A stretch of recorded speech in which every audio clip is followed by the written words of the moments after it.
L'un des sujets finalement compliqués dans le développement des leaders, c'est que tous nos modèles sont fondés depuis 60 ans sur l'idée qu'il faut développer individuellement les leaders. Le leader charismatique, visionnaire, vous les prenez autant que vous voulez, ce sont des modèles qui sont tous basés sur cette idée que finalement quelqu'un de providentiel sauverait le monde. Si je vous donne une image, il y a 20 ans, la plupart de nos grands modèles, y compris à Hollywood, vous voyez par exemple, c'était des leaders individuels, Bruce Willis, Sylvester Stallone, Schwarzenegger, tous seuls allaient sauver un monde qui en plus leur avait fait des misères. Donc franchement, l'idée c'était, allez, ce développeur seul, ce leader qui allait sauver le monde. Si vous regardez aujourd'hui, il y a toujours Schwarzenegger, Bruce Willis, Stallone, sauf qu'ils sont ensemble, Expendables. Vous avez des blockbusters comme Le Seigneur des Anneaux, mais enfin, bien malin celui qui est capable de dire qui est le vrai héros.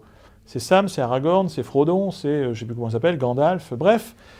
On est passé en fait d'une représentation, et Hollywood le montre sans le conceptualiser, mais du leader solitaire, du leader sauveur du monde, de la personne qui seule comprendrait contre les autres ce qui serait bien, en fait, à cette notion de communauté de leaders. Alors nous, chez Mazars, on l'a vécu d'une façon extrêmement précise parce que, pour être très simple, en 70 ans de croissance ininterrompue, on a eu 3 leaders seulement. Et en particulier, en 2010, quand je rejoins Mazars, nous n'en sommes qu'au 2e leader de Mazars, qui est là depuis 30 ans. Il a été élu 10 fois, 3 ans, et pas des votes soviétiques. Mais l'une des raisons pour lesquelles il m'embauche, c'est en fait de gérer sa succession. Et dans sa succession, il est évident que ça ne peut être qu'un jeu interne. Nous sommes un partnership et nos dirigeants viennent de l'intérieur. Et à ce moment-là, on fait le constat que plutôt que d'essayer de trouver la femme ou l'homme providentiel qui pourrait lui succéder, eh bien, avec Philippe Castagnac, l'homme qui lui succédera, qui va assurer la transition vers une autre forme de leadership, eh bien, nous allons essayer de faire en sorte de construire une communauté de leaders qui pourrait succéder à un leader individuel fort. Alors, ça nous a amené à construire cette communauté de leaders. Et ce n'est pas évident. Comment on construit une communauté de leaders? La réponse, c'est l'éducation.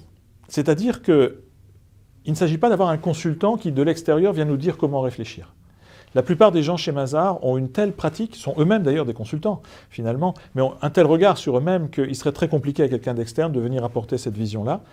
Mais par contre, une chose est sûre, c'est que ce sont des gens dont le métier reste d'apprendre en permanence. Et donc on s'est dit, on va créer les conditions d'un apprentissage collectif, d'une communauté de gens, avec des profs et pas avec des consultants, des grands profs venus de partout dans le monde, on n'avait pas travaillé avec une école en particulier, pour faire qu'au cours d'un programme qu'on a appelé MBA, parce que finalement ça ressemblait à ça, partout dans le monde, cette communauté de leaders se forme, grandissent ensemble. Par contre, dès le départ, on a voulu que ce ne soit pas à terme limité à des gens de Mazars.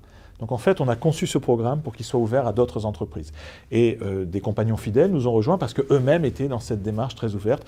L'Oréal, Saint-Gobain, Manpower, AXA et quelques autres comme ça sont venus rejoindre en fait ces équipes Auchan parce qu'eux-mêmes étaient engagés dans cette même réflexion. Donc vous voyez qu'il n'est pas juste le fait de Mazars, mais qui est un phénomène plus général d'évolution vers un leadership partagé, distribué. Ce n'est pas l'entreprise libérée, hein, mais c'est l'idée qu'on puisse être tous leaders, mais ça se construit.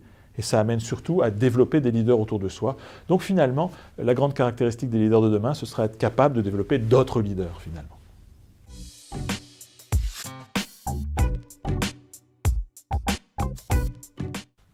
En 1992, un urbaniste qui s'appelle Richard Florida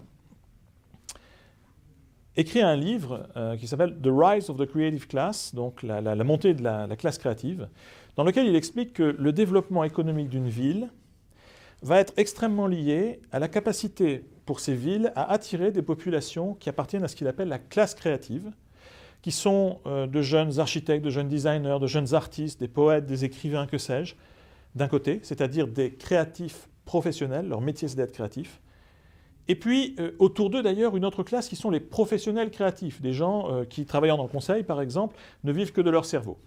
Et selon Florida, c'est la concentration de cette classe créative qui va faire que des quartiers paumés, là où ils vont habiter parce qu'ils n'ont pas encore les moyens économiques de leur richesse future, mais ils vont aller peupler des quartiers, pas forcément géniaux, mais qui ont pu être des quartiers bien, mais qui avaient disparu, mais progressivement vont à partir de là attirer plein de gens, donc créer cette valeur économique simplement par leur pouvoir d'attraction, c'est-à-dire cette classe créative devient finalement une classe leader de pensée, d'initiative, de référence pour le reste de la société.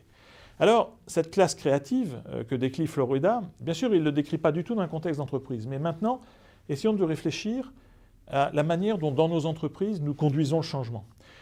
Quand il faut inventer l'entreprise d'après, à qui on demande? À la classe institutionnelle, c'est-à-dire pas ceux qui habitent dans le Marais, plutôt ceux qui habitent dans le 16e, si je prends une image très parisienne, c'est-à-dire finalement ceux qui ont le droit de penser le futur. Or, il n'y a pas une homothétie complète entre ceux qui ont le droit de penser le futur et ceux qui peuvent habilement penser le futur.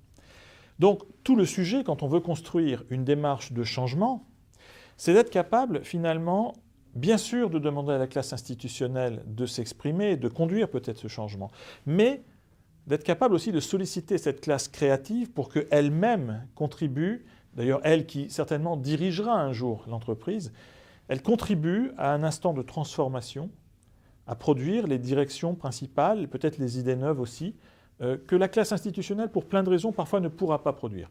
Comprenez-moi bien, il y a dans la classe institutionnelle des gens extrêmement créatifs. Donc la classe créative, c'est trois choses.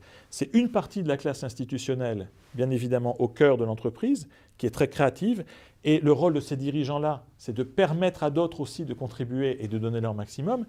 C'est une partie de gens qui ne sont pas dirigeants, qui ne sont pas encore dans la classe institutionnelle, mais qui sont dans l'entreprise, mais surtout aussi, c'est une série de ressources externes qui ne sont pas dans l'entreprise, mais qui peuvent contribuer à son développement. Et vous voyez, cet écosystème, c'est la mesure du développement du leadership de demain. Et si je reviens à ce que je vous disais sur, par exemple, notre MBA, l'idée n'était pas de se concentrer sur nous-mêmes. La plupart des universités d'entreprise sont trop nombrilistes. Elles ne fonctionnent que pour la population de leur entreprise. Alors qu'en fait, le principe d'une université, c'est de s'ouvrir, c'est bien le principe de l'universalisme aussi, et faire en sorte que, par un écosystème, on accroisse les ressources disponibles pour permettre la transformation des entreprises. Donc, si vous voulez changer votre boîte, réfléchissez d'abord à savoir qui est votre creative class.